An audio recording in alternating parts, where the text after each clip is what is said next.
আপনি আইছেন খুব ভালো হয়েছে। তাহলে আমি আপনার খাবার দিতেছি।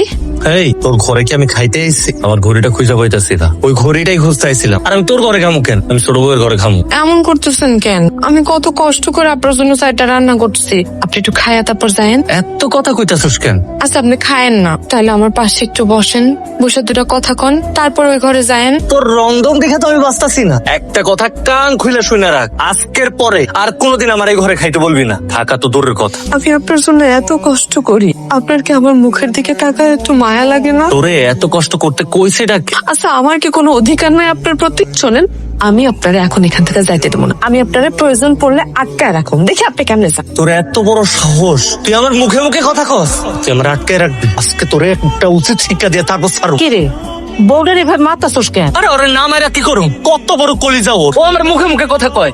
আর কি করছে জানো? আমার কয় কি জোর করে ঘর ভিতরে আটকে রাখবো। High high high high high high. কি কইলা তুমি? হ্যাঁ, এই ফকিন্নির বাচ্চাই তোমারে জোর কইরা ঘরের ভিতরে আটকায় রাখতে চাই। তুমি ওরে মারো, তুমি ওরে ইচ্ছে মতো মারো, যাতে আর কোনো সাহস না পায় তোমারে আটকায় রাখার। জামাই কি শুরু করছে এটা? তুমি আমার মেয়ের এইভাবে মারতেছো কিসের জন্য? এই বাড়িতে আন না, আমি আজকে আমার মেয়ের আমার সাথে নিয়ে যাবো। যান, আপনার মায়ের নিয়ে যান। আমার মা কি কইছে শুনছেন? আর তোরে নিয়ে যান, যা তো। চল না, তোর কাপড় চোপড় নিয়ে এই বাড়িতে আর এক মুহূর্ত না, চল। আব্বা তুমি কি কইতেছো এগুলা? তুমি বাড়ি চলে যাও আব্বা, আমি এই বাড়ি ছেড়ে কোথাও যাবো না, কোনোদিনও যাবো না। ঠিক আছে, কিন্তু মা গো, তাদের অত্যাচার যদি আর সহ্য করতে না পারোস, সোজা আমার বাড়িতে চলে আসবি। দাঁড়ায় রয়েছো কেন? চলো ঘরে চলো, আমার খাইতে দাও।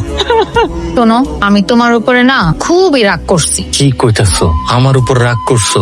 আমি কি করছি আমার কও না। আমি এক্ষুনি তোমার রাগ ভাঙিয়ে দিছি। তুমি তো ভুলেই গেছো, তুমি আমার কি বলছিলা মনে নাই? আমারে বলছিলা শুক্রবারে গহনা উপহার দিবা, কই সেটা আনছো? এই ছোট্ট কারণে রাগ করছো? তোমার কি মনে হয়? এই যে তুমি সত্যি আমার জন্য গহনা নিয়ে আসছো? আর শোনো না, অনেক ক্ষুধা পাইছে, আমার কিছু খাইতে দাও। আমি তোমার এখন কোত্থেকে খাইতে দিব? আসলে আমি তো তোমার উপরে খুব রাগ করছিলাম, এই জন্য না আমি কোনো রান্না বান্না করি নাই। রান্না বান্না করো নাই? তাহলে এখন আমি খামু কি? আমি কি সারাদিন না খেয়ে থাকবো নাকি? না খায় থাকবা কেন? আর একবেলা একটু কষ্ট বলে কি হইব শুনি? আমি যদি জানতাম যে তুমি আমার জন্য গহনা নিয়ে আসবা, তাহলে তো আমি ঠিকই তোমার জন্য রান্না করতাম। আমি তো ভাবছি যে তুমি সব কিছু ভুলা গেছো, এই জন্য তোমার উপরে একটু অভিমান হয়েছে। আচ্ছা শোনো, আমি এখন যাই বাইরে থেকে খাই আসি।